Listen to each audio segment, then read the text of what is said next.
वर्षातून दोनदा आता सीबीएसईची 10वीची परीक्षा होणार आहे। पहिली परीक्षा ही फेब्रुवारीमध्ये होणार आहे तर दुसरी परीक्षा ही मे मध्ये होणार आहे। फेब्रुवारीतील परीक्षेला बसणं अनिवार्य असेल अशी देखील माहिती समोर आलेली आहे। वर्षातून दोनदा सीबीएसई 10वीची परीक्षा होणार आहे। शिवाजी शिंदे आमचे प्रतिनिधी आपल्या सोबत यावेळेस फोन लाईनवरून जोडले गेलेले आहेत। शिवाजी, नेमकी काय दिगची माहिती? अत्यंत सर्वात मोठा असा निर्णय सीबीएसई बोर्डाने घेतलेला आहे। ज्या विद्यार्थ्यांना जर आपले मार्क्स आहेत त्याच्यात जर जास्त मार्क मिळवायचे असतील त्यांना त्याच्या सुधारण्यासाठी ही 2 परीक्षा देण्याचा एक सवलत असणार आहे। म्हणजे ही जी पहिली परीक्षा असेल ती फेब्रुवारीमध्ये असेल आणि फेब्रुवारीची परीक्षा ही अनिवार्य असेल। म्हणजे 2026 पासून सीबीआयची बोर्डाची परीक्षा सीबीएसई बोर्डाची ही परीक्षा 10वीची ही दोनदा होईल। पहिल्या टप्प्यामध्ये ती फेब्रुवारीमध्ये असेल आणि दुसरा जे टप्पा आहे तो मे मध्ये असेल।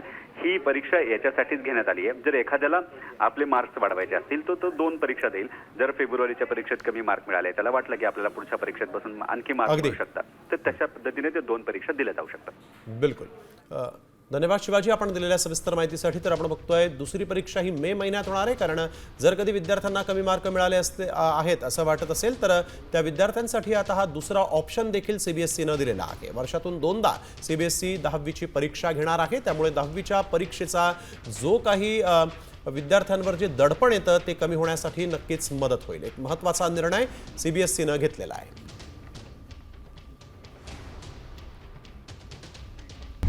आता isakal.com आहे देशातील नंबर 1 ची मराठी न्यूज वेबसाईट। प्रत्येक अपडेटसाठी isakal.com ला नक्की भेट द्या।